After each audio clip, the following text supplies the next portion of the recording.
This construction animation took me minutes to create. This interior redesign, 1 minute. Makin kesini, penggunaan AI di industri kreatif terasa makin masif. Mulai dari proses pembuatan video hingga animasi, semuanya kini bisa dibantu oleh AI. Nah, gimana kalau potensi AI ini kita manfaatkan juga buat bantu proses desain denah? Mulai dari tahap spatial programming, eksplorasi layout, sampai akhirnya kita ubah jadi draft gambar yang terukur di CAD.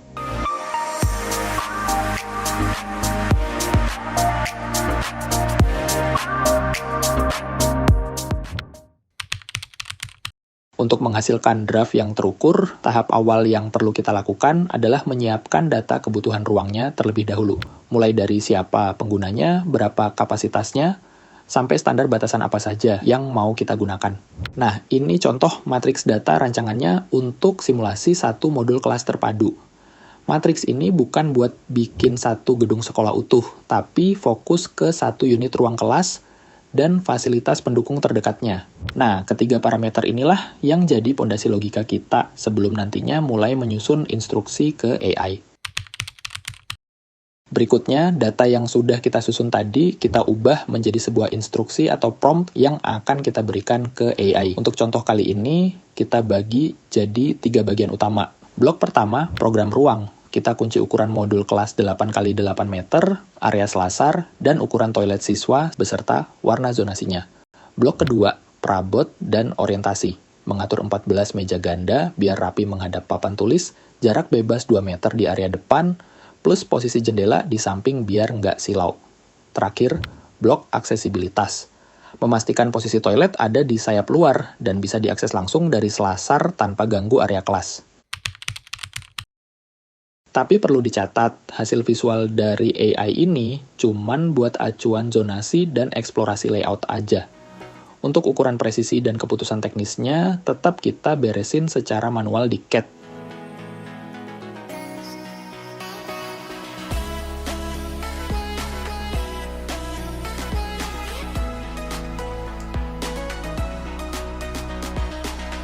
Nah, ini dia hasil denah yang berhasil di-generate sama AI. Buat zonasi makronya, AI udah oke banget nangkep modul kelas 8x8 meter, selasar 2 meter, sampai posisi toilet di area sayap luar. Tapi kalau kita cek ulang ke data rencana awal, ada beberapa poin layout yang wajib kita koreksi bareng-bareng. Mulai dari meja murid, visual dari AI baru bikin 9 meja ganda, padahal butuhnya 14 meja buat 28 anak. Ini nanti kita susun ulang. Lalu meja guru. Posisinya masih hadap samping, nanti kita putar biar fokus menghadap murid di sebelah papan tulis. Terus pintu kelas. Digambar masih buka ke dalam. Biar aman untuk evakuasi, arah bukanya kita ganti keluar arah selasar. Untuk jendela samping posisinya udah pas, tinggal kita maksimalin bukaan udaranya. Terakhir, buat toilet, jumlah 3 bilik dan wastafel udah oke. Tinggal kita tambah sekat privasi, plus mastiin tetap lega di dalam. Nah, setelah poin-poin koreksinya beres, langsung aja kita bawa referensi sketsa ini ke CAD buat mulai gambar denah finalnya. Oke, sekarang kita langsung masuk ke CAD. Langkah awalnya, kita siapin dulu garis gridnya. Kita buat 6 as arah X dan 5 as arah Y. Jaraknya bisa disesuaiin sama rencana struktur kalian.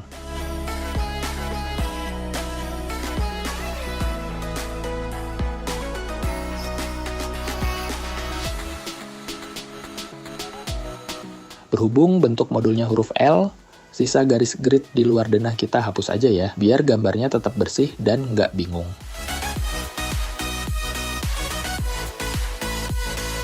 Langkah berikutnya, kita pasang kolom strukturnya, termasuk kolom-kolom praktis untuk pengikat dinding.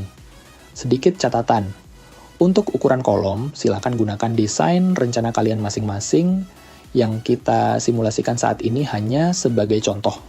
Berhubung tahap ini baru draft floor plan arsitekturnya saja, pendimensian presisinya nanti ada di tahap analisa struktur.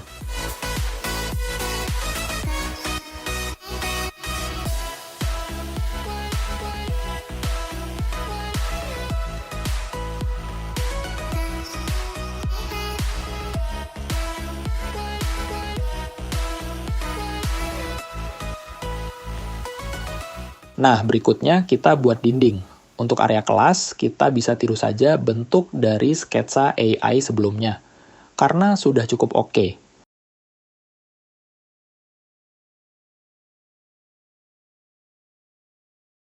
Tapi untuk area service toilet, di sini saya akan sesuaikan sedikit. Ada bagian yang menurut saya kurang pas, yaitu pintu toilet anak laki-laki dan perempuan yang terlalu berdekatan.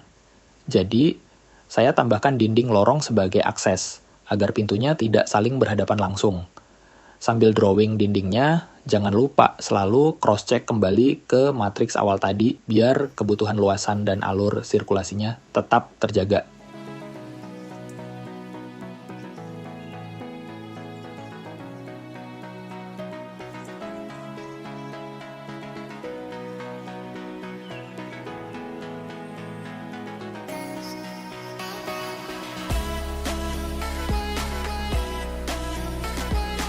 Sekarang kita pasang pintu dan jendela. Di sketsa referensi, pintu kelas memang pakai 1 daun pintu, tapi sesuai matriks syarat evakuasi minimal 90 cm. Nah, di sini saya lebarkan jadi 1,3 meter, biar pola operasi dan ruang geraknya lebih leluasa, serta evakuasinya jauh lebih aman. Karena lebarnya 1,3 meter, pintunya saya jadikan 2 daun dengan arah bukaan keluar.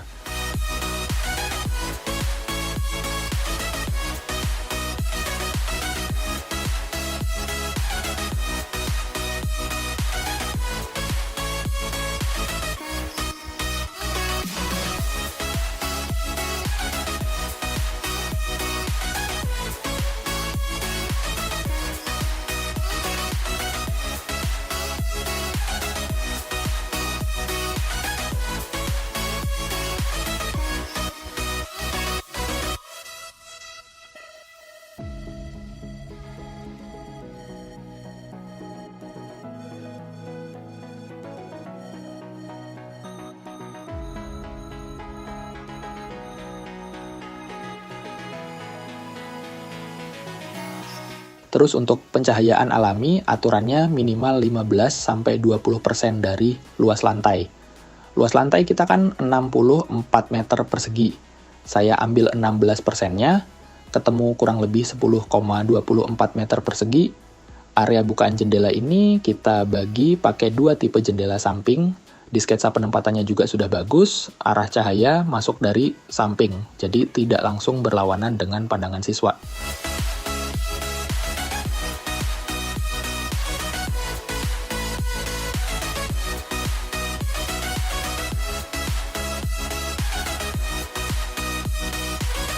Oke, saya akan selesaikan dulu draft gambarnya.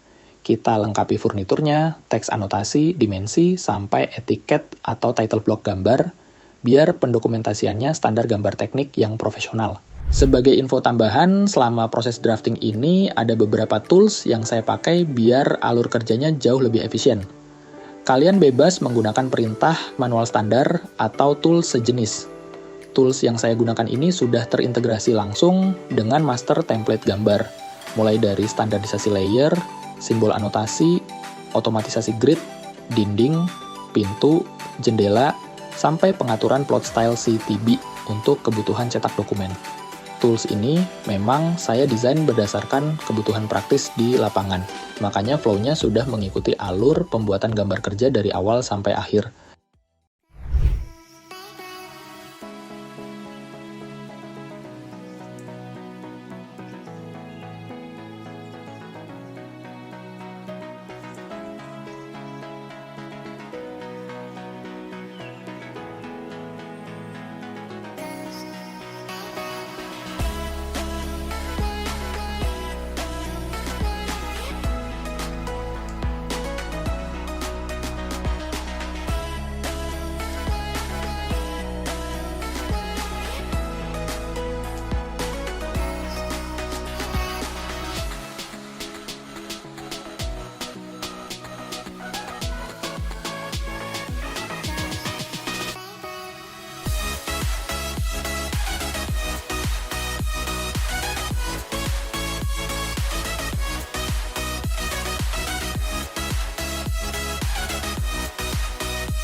Nah, ini dia hasil akhir denah kelas terpadu yang sudah selesai kita kerjakan di CAD. Dari studi kasus tadi, kita bisa lihat bahwa peran AI sangat membantu mempercepat tahap spatial programming dan eksplorasi zonasi awal. Kuncinya tetap ada pada ketepatan matriks data, mulai dari standar antropometri, ergonomi, sampai regulasi keselamatan gedung. Pada proses drafting tadi, sebenarnya tidak ada trik atau perintah rahasia. Semuanya murni menggunakan perintah dasar seperti rectangle, trim, copy, dan move. Hanya saja, saya menggunakan beberapa tools yang sudah terintegrasi, dengan tujuan membuat alur kerja jauh lebih efektif dan memangkas waktu pengerjaan gambar kerja secara signifikan. Link tools ada di deskripsi. Semoga bermanfaat. Thanks for watching and see you next video.